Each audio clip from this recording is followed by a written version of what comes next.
మీరు ఆయన సేవిస్తే ఆయన మిమ్మల్ని విడనాడడు. హల్లెలూయా.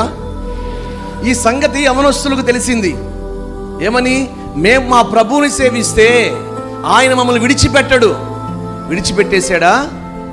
సమాధానం చెప్పాలి. విడిచిపెట్టేశాడా? అగ్నిగుండంలో వేసింది ఎంతమందిని? 3. కానీ కనబడుతుంది ఎంతమంది? 4వ వ్యక్తి ఎవరు చెప్పరేంటి? యేసయ్య. అగ్నిగుండంలో విడిచిపెట్టేశాడా? ఈరోజు చాలా మంది శోధన రాగానే, సమస్య రాగానే ప్రభువుని విడిచిపెట్టేస్తా ఉన్నారు. ఆయన సేవించడం విడిచిపెట్టేస్తా ఉన్నారు. కానీ సమూయేలు అంటాడు, మీరు ఆయన సేవిస్తే ఆయన ఎన్నడికి మిమ్మల్ని విడిచిపెట్టాడు. నిజమే కదా? మన తండ్రి, మన దేవుడు మనల్ని విడిచిపెట్టేస్తాడా? ఆయన విడిచిపెడితే ఈరోజు మనం ఈ క్షేమంగా ఉండేవాళ్ళమా? ఆయన మనలో లోపాలేమి చూడడు. ఆయన, నేను మరలా చెప్తున్నాను, ఆయన మన పిలుపును మాత్రమే చూస్తాడు. ఎందుకు పిలిచాడో ఆ పిలుపును మాత్రమే చూస్తాడు.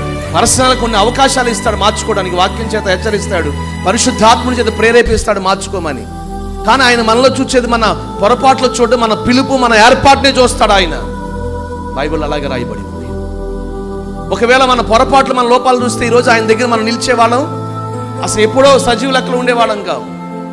ఇంత ప్రేమగల దేవుడు మనల్ని ప్రేమిస్తూ ఉంటే ఈరోజు తోటి వారిని ప్రేమించలేకపోతే ఎలా? తోటి వారిని చేర్చుకోలేకపోతే ఎలా? నా అనుకున్న వారిని ఎంతకాలం దూరం చేసుకుంటారండి? ఈరోజు క్రైస్తవ లోకంలో నేను మరలా చెప్తున్నాను, ఆయన సేవించే విధానాలు మారుతూ ఉన్నాయి. ఆయన మన మందిరానికి రావట్లేదు, ఆయనతో మీరు మాట్లాడొద్దు, ఆయనకి మీరు వందనాలు చెప్పొద్దు, ఆయన మీరు పలకరించొద్దు. నువ్వు మందిరం మానేసావనుకో నీ వ్యాపారం దెబ్బతింటుంది, నీకు ఆరోగ్యం పోతుంది, నీకేమీ కలిసి రావు, ఇంకా నీకు అదొస్తుంది ఇదొస్తుంది చెప్పేవాళ్ళు ఉన్నారు లోకంలో. ఇది క్రైస్తవ లోకమా? ఇది క్రైస్తవ సమాజమా? ఇది క్రైస్తవత్వమా?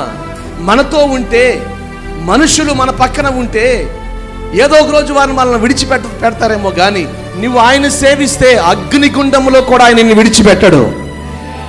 గట్టిగా చెప్పండి. ఈరోజు మనుషుల కోసం నువ్వు శిరస్సు ఉంచితే జీవితంలో ఎన్నటికీ నువ్వు ప్రభువుని సంపాదించుకోలేవు.